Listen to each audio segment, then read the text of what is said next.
Noong una, umaasa ang Iran sa layered air defense. Ibig sabihin may depensa sila sa iba't ibang level para mas mahirapan ang kalaban na makapasok. Ang plano nila, kung sapat ang lalim ng depensa mapipilitan ng US na gumamit lang ng stealth aircraft tulad ng F-35 Lightning II at B-2 Spirit. Kapag ibang eroplano ang ginamit, inaasahan nilang mas madali itong makita at agad na mapabagsak. Pero ngayon, hindi na iyon ang nangyayari. Unti-unti nang nababawasan ang bisa ng depensa nila. Kaya mas nakakakilos na ang US kahit hindi lang umaasa sa stealth. Ang US ay nagpapalipad na ng AH-64 Apache at A-10 Warthog sa loob mismo ng Iran. Hindi ito stealth, mabagal pa at lumilipad ng mababa. Pero kahit ganun, nakakapasok sila at nakakagawa ng pag-atake na parang walang pumipigil. Pero bago natin ipagpatuloy, ipalike naman ng video na ito.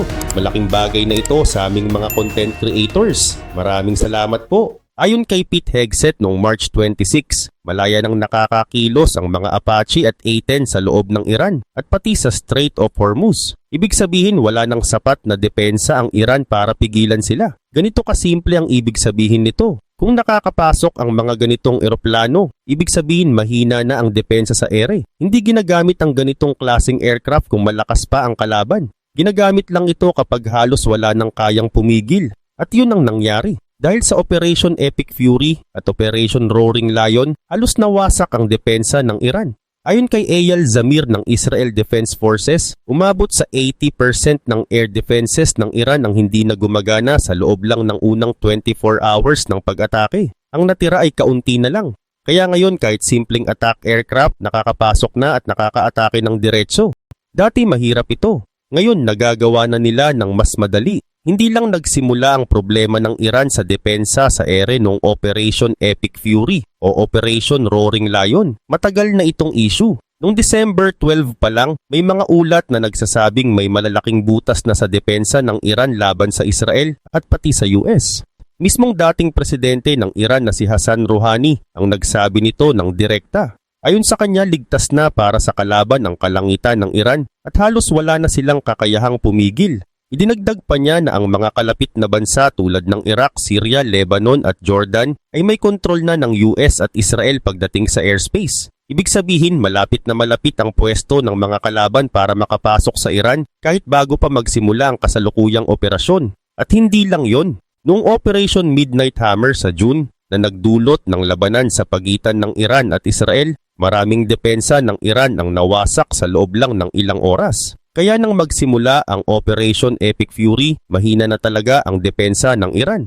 Ayon sa ulat ng Army Technology, nasa humigit kumulang 100 na air defense launchers na lang ang natira sa Iran. At malamang, hindi pa lahat ng ito ay kayang gumamit ng iba't ibang klase ng missiles na kailangan nila laban sa US. Ibig sabihin kulang na sila sa kagamitan at sa kakayahan. At sa loob ng ilang buwan, hindi nila ito naibalik sa dating lakas. Ito ang dahilan kung bakit nakakapasok na ngayon ang mga aircraft tulad ng AH-64 Apache at A-10 Warthog at nakakagawa ng pag-atake ng diretso. Kung malakas pa ang depensa ng Iran, hindi ito mangyayari. Halimbawa, ang Apache helicopter ay madaling target kung may maayos na depensa. Hanggang 20,000 feet lang ang taas na kaya nitong liparin. Kaya abot ito ng maraming air defense system. Gaya ng S-300 na meron ng Iran. Kayang tumama ng ganitong sistema sa target na mas mataas pa hanggang humigit kumulang 19 miles sa taas. Pero kahit may ganitong kagamitan ng Iran, hindi nila ito nagagamit ng maayos. Kaya sa simpleng salita, hindi dahil mahina ang mga aircraft ng US, kundi dahil mahina na ang depensa ng Iran.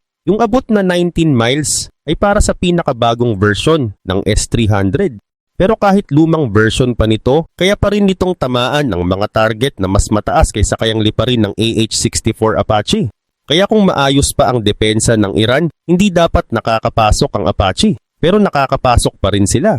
Ibig sabihin mahina na talaga ang depensa ng Iran. Hindi man totally wala, pero hindi na sapat para pigilan ng US. Totoo rin na hindi lahat ng depensa ay nawala. May natitira pa, pero hindi malinaw kung nasaan ang mga ito at kung gaano pa sila kaepektibo. Ayon sa Army recognition, ang paglipad ng A-10 Warthog at Apache sa Strait of Hormuz ay senyales na may mga lugar na kontrolado na ng US sa ere. Sa mga lugar na yon malaya silang nakakagalaw dahil napipigilan nila ang natitirang depensa ng Iran gamit ang jamming, pag-atake at suporta mula sa malalapit na base. Habang tumatagal mas lumalaki pa ang kontrol na ito. Ngayon ganito ginagamit ang mga aircraft na ito. Base sa sinabi ni Pete Hegseth, madalas silang nakafocus sa Strait of Hormuz. Dito kasi dumadaan ang maraming barko at dito rin ginagamit ng Iran ang maliliit at mabilis na bangka para umatake. Dito pumapasok ang A-10. Ang A-10 Warthog ay may matibay na katawan, kayang lumipad ng mababa at may malakas na baril na kayang punitin ng target. Kaya nitong sirain ang mga fast attack boats ng Iran ng mabilis. Sa simpleng salita, bagay na bagay ang A-10 sa ganitong laban. At dahil mahina na ang depensa ng Iran, nagagamit ito ng US, hindi lang sa dagat kundi pati sa loob ng Iran para umatake sa iba't ibang target.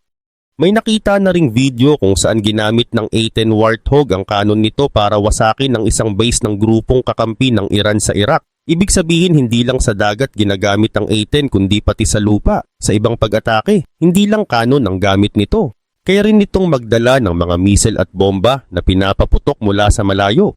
Halimbawa, may AGM-65 Maverick ito, pati mga laser-guided at GPS-guided bombs. Ang advantage nito, pwede itong umatake kahit malayo pa sa target, kaya mas ligtas ito laban sa natitirang depensa ng kalaban. May dala rin itong AIM-9 Sidewinder, kaya rin itong tumira ng drone o kahit lumang eroplano ng Iran. Sa madaling salita, flexible ang A-10. Kahit saan ito pwedeng gamitin, depende sa kailangan. Oo, may kahinaan pa rin ito. Kapag malakas ang depensa ng kalaban, madali rin itong matamaan. Gaya ng nabanggit na S-300 na kayang pabagsakin ng ganitong aircraft. Pero dito pumapasok ang kontrol ng US sa ere. Habang nananatili ang A-10 sa mga lugar na kontrolado ng US at Israel, nagiging malakas itong sandata na kayang magdulot ng malaking pinsala sa target. Pagdating naman sa AH-64 Apache, hindi ito kasing flexible ng A-10 pero malakas pa rin ang gamit nito. May dala itong Hellfire missiles at malakas na chain gun, kaya bagay ito laban sa mga mabilis na bangka ng Iran. May isa pa itong advantage, kaya nitong mag-hover o mabagal na lumipad, kaya pwede itong magbantay at mag-escort ng mga barko na dumadaan sa Strait of Hormuz. May risk pa rin ito kung malakas ang depensa ng kalaban, dahil mas madaling tamaan ang helicopter kumpara sa jet. Pero sa ngayon hindi ito problema, simple lang ang dahilan. Wala nang sapat na kakayahan ng Iran para pabagsakin ang mga ito. Mas nagiging malinaw ngayon ang buong sitwasyon. Hindi lang sa bilang ng nasirang depensa makikita kung gaano kahina ang Iran. Mas malinaw ang ebidensya sa mismong nangyayari. Nakakapasok na ang US sa kalangitan ng Iran at nakakagawa ng pag-atake ng halos walang pumipigil. Ibig sabihin hawak na nila ang kontrol sa ere. Ngayon tuloy-tuloy ang matinding pag-atake ng US. At hindi lang ito ginagawa ng stealth aircraft. Kasama na rin dito ang A-10 Warthog at AH-64 Apache na nagbibigay ng tuloy-tuloy na lakas ng atake habang ang ibang eroplano naman ay gumagawa ng mas eksaktong pag-target.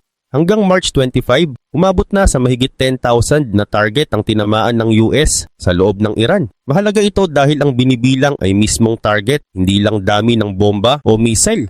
Ibig sabihin napakaraming lugar na ang tinamaan at naapektuhan. Hindi ito kayang gawin ng iilang eroplano lang. Kailangan dito ang kombinasyon ng iba't ibang aircraft. Ang mga stealth jet ang gumagawa ng mas eksaktong pag-atake, habang ang mga tulad ng A-10 at iba pang malalakas na aircraft ang tumutulong para hindi maputol ang pressure sa kalaban. Malaki ang epekto nito sa Iran. Sunod-sunod ang pagkawala ng mga leader, kabilang si Ali Khamenei na isa sa mga unang tinamaan sa simula ng operasyon. Kasabay nito ayon sa US, umabot na sa 92% ng malalaking barko ng Iran ang hindi na nagagamit.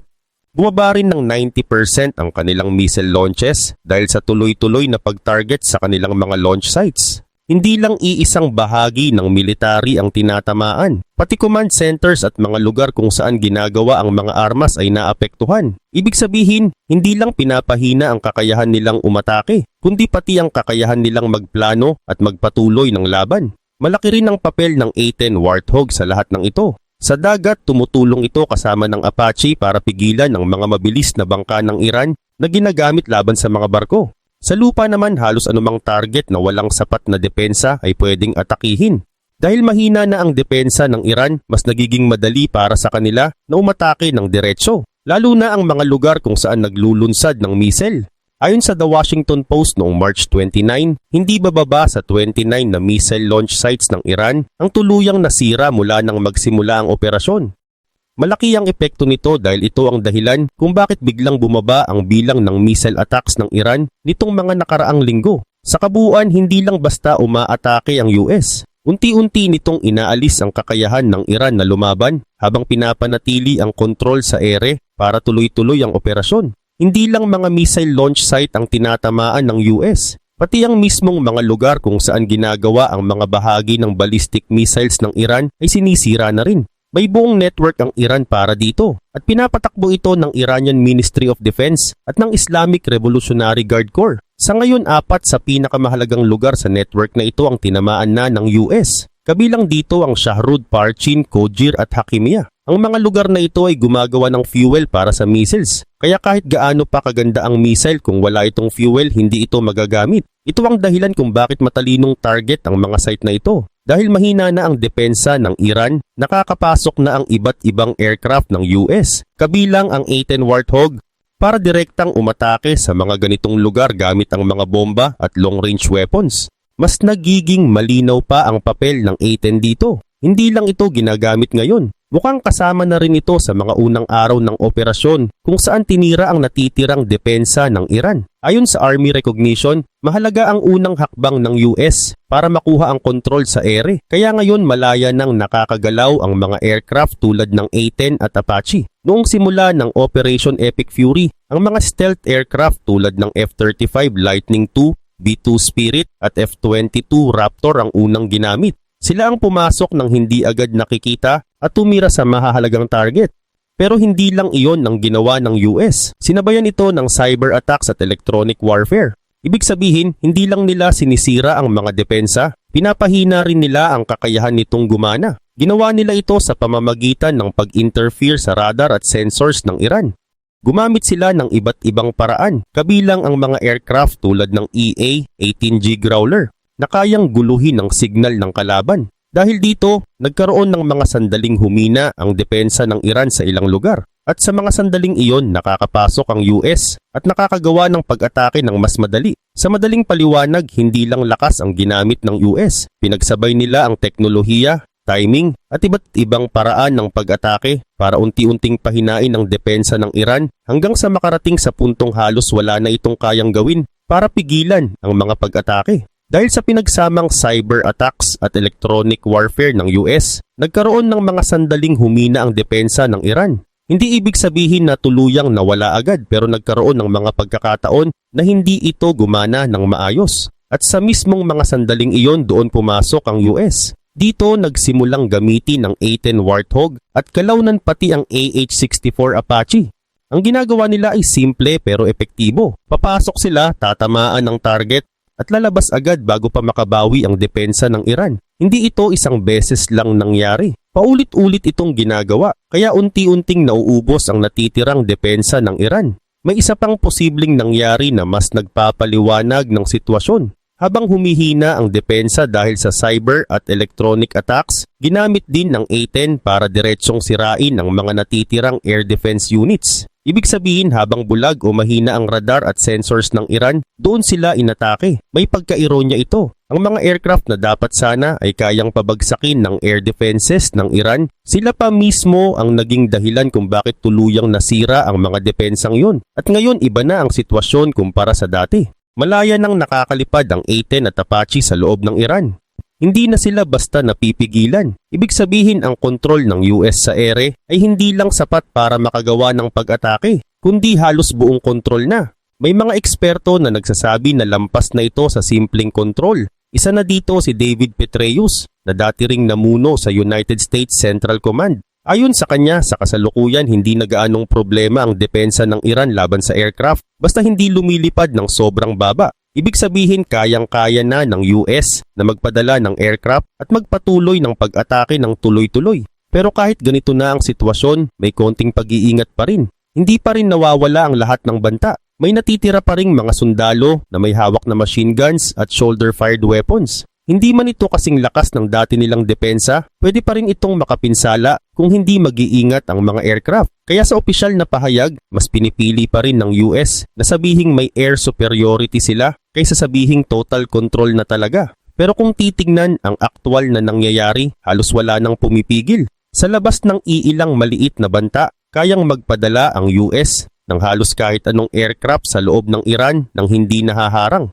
Ang pinakamalaking nagawa ng Iran bilang sagot ay ang makapinsala sa isang E-3 Sentry. Pero hindi ito dahil sa direktang pagbaril mula sa air defense system. Nangyari ito dahil tinamaan ang isang base sa Saudi Arabia gamit ang missile. Sa madaling paliwanag, hindi nila kayang pabagsakin ang mga aircraft ng US habang nasa ere ang mga ito. Sa kabuuan, malinaw ang nangyayari. Ayon kay Frank McKenzie, nakakamit na ng US ang mga layunin nito. At base sa lahat ng nangyayari, makikita mo kung bakit. Ayon kay Frank McKenzie, malinaw na may plano ang US na matagal nang inihanda at ngayon ay tuloy-tuloy na ipinapatupad.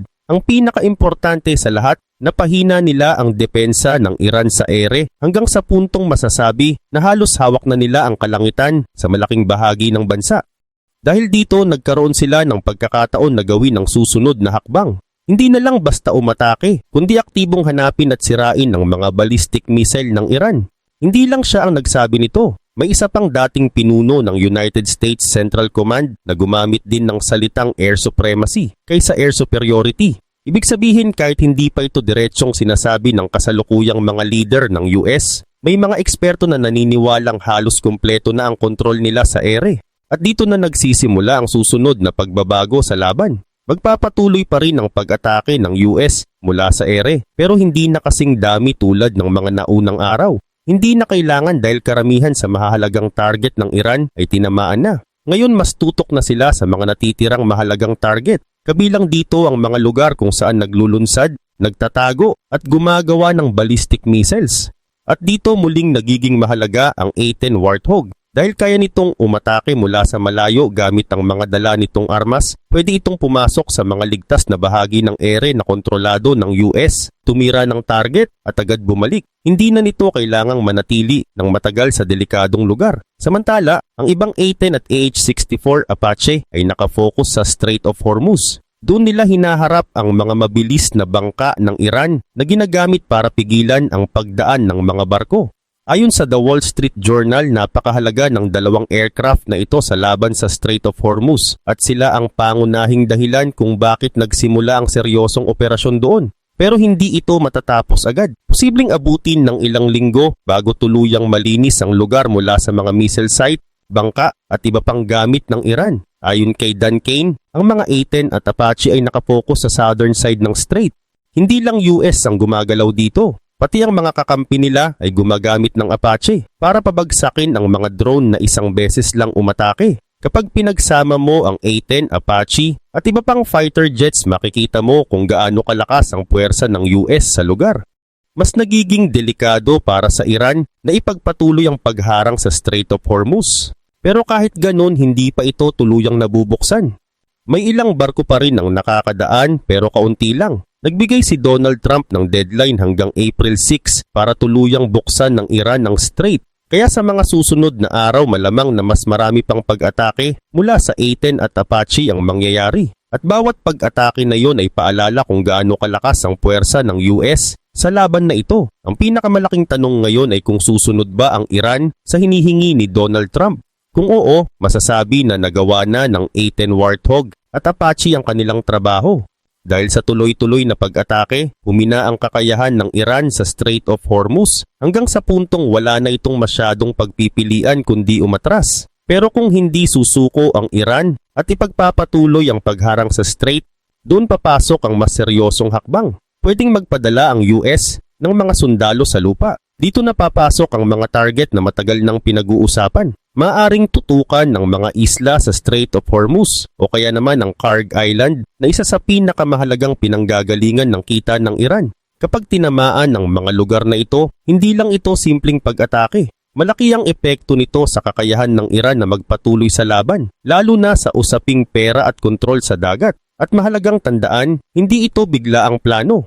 Matagal nang pinaghahandaan ng US ang ganitong klase ng operasyon. Ibig sabihin, kung sakaling umabot sa puntong kailangan ng magpadala ng sundalo sa lupa, handa na sila para doon. Habang tumatagal, mas nagiging malinaw na hindi na pareho ang takbo ng laban kumpara sa simula. Dati, parehong panig ang may kakayahang umatake at magdepensa ng sabay.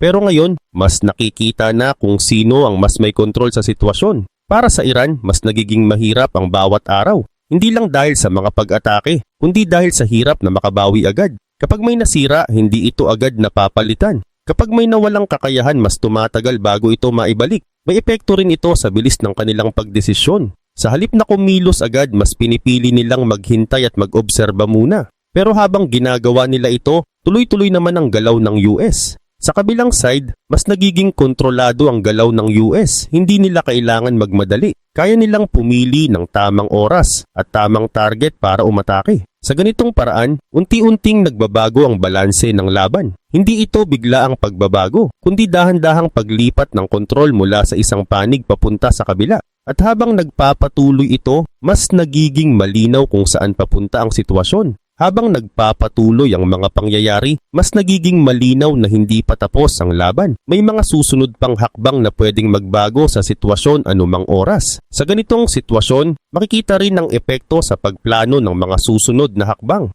Hindi na ganoon kadali para sa Iran na gumawa ng mabilis na desisyon. Kailangan nilang pag-isipan ng mabuti ang bawat gagawin dahil may posibilidad na agad itong matamaan. Kapag masyadong mabagal ang desisyon, nahuhuli sila sa takbo ng mga pangyayari. Pero kung magmamadali naman, may panganib na magkamali. Dahil dito nahihirapan silang makahanap ng tamang balanse. May epekto rin ito sa paggalaw ng mga kagamitan. Hindi sila basta makakapaglipat ng gamit o armas nang hindi napapansin. Kahit simpleng paglipat, kailangan pagplanuhan ng mabuti para maiwasan ang panganib. Sa kabilang panig, mas kontrolado ang galaw ng US. Mas malinaw ang direksyon at mas mabilis ang pagdedesisyon. Dahil dito, mas tuloy-tuloy at mas organisado ang kanilang mga ginagawa. Sa ganitong paraan, unti-unting nagbabago ang sitwasyon. Hindi ito biglaan pero kapansin-pansin ang pagbabago habang tumatagal. At sa bawat araw na lumilipas, mas nagiging malinaw kung sino ang may mas kontrol sa nangyayari. Sa ngayon, hindi lang sa malalaking target makikita ang epekto ng mga pag-atake. Pati ang araw-araw na gawain sa loob ng Iran ay naaapektuhan na. Hindi man ito agad halata, pero ramdam ito sa paggalaw ng mga tao at kagamitan. Kapag may nasirang kalsada, tulay o gusali, nahihirapan silang maglipat ng supply at kagamitan. Dahil dito, mas tumatagal bago makarating ang mga kailangan sa ibang lugar. Kahit may natitira pang armas o gamit, nagiging limitado ang silbi nito kung hindi ito makarating sa tamang lugar sa tamang oras. Ibig sabihin, hindi sapat na meron ka kung hindi mo ito magamit kapag kinakailangan. May epekto rin ito sa pagbibigay ng utos. Kapag may problema sa komunikasyon, bumabagal ang daloy ng impormasyon. Kahit malinaw ang plano, kung nahuhuli ang utos, naapektuhan ang galaw ng mga nasa field. Unti-unti, naiipon ang mga problemang ito. Hindi man ito isang malaking pangyayari, pero kapag pinagsama-sama, malaki ang epekto sa kabuuan. Sa kabilang panig, mas maayos ang galaw ng US. Mas mabilis ang daloy ng impormasyon at mas malinaw ang direksyon ng kanilang mga hakbang. Dahil dito, mas nagiging organisado ang kanilang mga kilos. Ipinapakita nito na hindi lang lakas ang basehan ng laban. Mahalaga rin kung gaano kabilis at kaayos kumilos. Sa pagdaan ng mga pangyayari, mas nagiging malinaw na ang laban ay hindi lang nasusukat sa dami ng natatamaan. Makikita rin ito sa kung gaano kahirap para sa isang panig na panatilihing maayos ang kanilang operasyon. Kapag nagsimulang magulo ang sitwasyon, mas nagiging mahirap itong ayusin. Kahit may kakayahan pa, nababawasan ang epekto dahil hindi na maayos ang paggamit nito. Dahil dito, mas nauunawaan kung bakit tuloy-tuloy ang pressure sa Iran. Hindi lang ito dahil sa mga pag-atake, kundi dahil nahihirapan na silang kumilos ng maayos. Sa huli, mas nagiging mahirap para sa kanila na maibalik sa dati ang sitwasyon.